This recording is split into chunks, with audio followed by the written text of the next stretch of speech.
પ્રતિભાઈ તમે પેલી બાજુ આવો.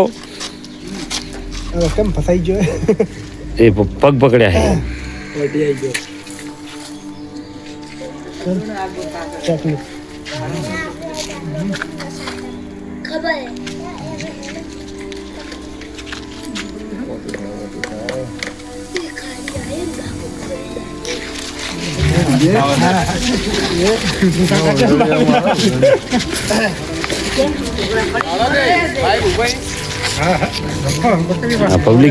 પબ્લિક નું ઉતારું ને ભેગું.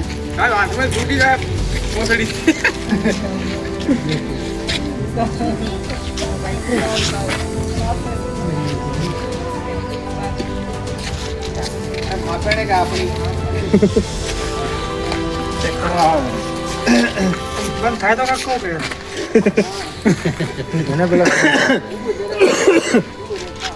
તમે જોઈ રહ્યા છો માનપુરિયા ગામની અંદર પ્રાથમિક શાળાની આગળના ભાગમાં ડીપીની અંદર આ જે સાપ છે ઇન્ડિયન રેડ સ્નેક એટલે કે ધામણ એ આવી ગયું છે, એનું રેસ્ક્યુ કર્યું છે અને લોકો ખરેખર બધાએ જોવા માટે આવ્યા છે અને નવું લાગે છે શું છે શું નહીં.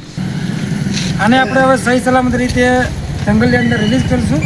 પણ આવા જે વન્ય સ્નેકો આવતા હોય છે તો લોકો ઝેરી સમજીને મારી નાખતા હોય છે, પણ આવું ના કરવું જોઈએ અને શક્ય બને એટલું કોઈ સ્નેક રેસ્ક્યુ કરતા હોય એને બોલાવી અને સાપોનું રેસ્ક્યુ કરવું જોઈએ, કારણ કે આને પણ જીવવાનો હક છે. તો એને મૂંગા જે સ્નેક છે એને મારવા ના જોઈએ. હવે આને આપણે ડબ્બામાં પૂરી અને જંગલમાં રિલીઝ કરી લાવો ડબ્બુ લાવો.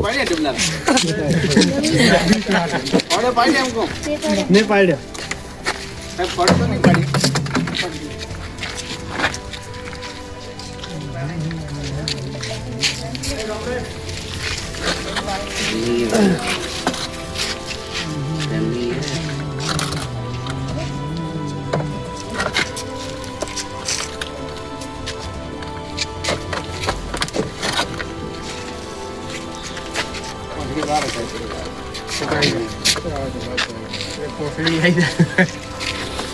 હવે ખાલી ભૂલો લાવો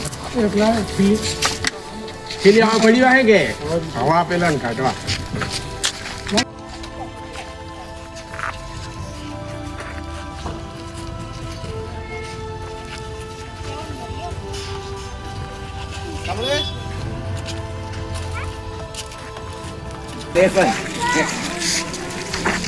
માનપુરિયા ગામમાં એક ડીપીની અંદર એક આ સાપ આવી ગયો હતો, એનું રેસ્ક્યુ કર્યું છે અને સહી સલામત રીતે જંગલમાં રિલીઝ કરશું.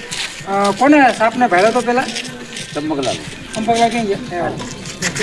તમે સાપ જોઈ ગયા હતા? હા જોઈ ગયા. પણ તમે મને 2-3 વખત ફોન કર્યો હતો ને, તો તમે હવે સાપોને જીવ બચાવો છો, મારતા નથી સુરક્ષિત રીતે જંગલમાં? અમારે તો ભોગો ભાવ એમાં તમારું શું કહ્યું? બે સાપ કહ્યું તમે સાપો વિશે હું જાણો? તમારા ગામમાં કોઈ સાપ કરડી ગયો હોય તો તમે પ્રાથમિક દ્રષ્ટિએ શું કરો છો? દવાખાને કોઈ ભૂવા છે, કોઈ તાંત્રિક છે, મહારાજનો દોરો બતાવો તો એનાથી શું કોઈ જેલ જેવું ખરો? તો ખોટી એવી અંધશ્રદ્ધામાં આવવાનું નહીં અને સહી સલામત કે કોઈને સાપ કરડ્યો હોય દવાખાને જઈ એની સારવાર